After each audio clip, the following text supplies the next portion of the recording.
25 নম্বর article করে কিতা every citizen have a right to practise and promote their own religion. প্রত্যেকটা জাতি তারা মুসলমান হোক বা হিন্দু হোক বা খ্রিস্টান হোক বা শিখ হোক বা জৈন হোক বা বৌদ্ধিস্ট হোক বা সবে তারে সংবিধান এখানে আজাদি দিছে এটা নিজের ধর্মের প্রচার করতে পারবো, যে ইচ্ছা মতো যে কোনো ধর্মে পালন করতে পারবো, তার ধর্ম অনুযায়ী চলতে পারবো, ধর্মের দাওয়াত দিতে পারবো। কিন্তু এই যে একটা নিয়া এই সংবিধানের এই যে এক যে আসলো 25 নম্বর এক ভিতরে কিতা করা ভায়োলেশন করা এগুলো আমি কিতা করা বলে মুসলমানের এখন তোমার নিজে পাওয়ার এগুলো নাই। এখন তুমি তাই মসজিদ মাদ্রাসা তুমি তাই চালাই তাই কিনা অদূর ভবিষ্যতে একবার তাই না একটা আমরা কিছুদিন আগে ধরা পড়ছে আসামের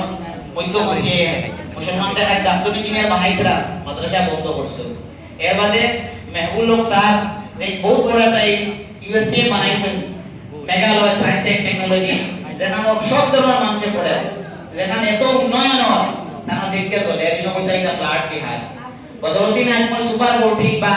ইও পরিচয় বুঝাই ইনো কিতাব আরে জিহাদ চলে। এর দিয়ে মুক্তিযোদ্ধা মুসলমানদের বড় বড় শিক্ষার্থীকে বাড়াইতাম দার্শনিক ইঞ্জিনিয়ার বানাইতাম, আর মুসলমান করে যদি ইউনিভার্সিটি খুলে ঠিক না চলো বলতাম রাববান অবশ্যই ভারত সরকারি একটা নিয়া সংবিধান বহির্ভূত একটা কাম করছে, যেটা কোনো সময় ভারতের জনগণে মাপ দিত না।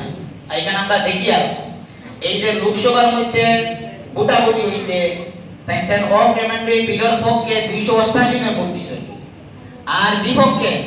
233 জনে ভোট 232 জনে ভোট দিছে। এই 232 জনে কি তার বুঝছেন না বেরিগু কিতাও বিদেকে খালি এক তরিয়া মুসলমান হলে আগলাই দেরা দুর্নীতি ভায়োলেশন চলে আর 233 জন দাবি করে নি খামা কিছু বুঝেন না হলা জি না এটা বুঝরা ভালো করে 233 জনে আমরা পক্ষে ভোট দিছে একটা দুইটা না। আর গনিয়া গেলে মুসলমান এবারে সংখ্যা কম, বেশিরভাগ তারা মুসলিম করে মাত বুঝা যাচ্ছে এগুলো লোকসভা রাজ্যসভা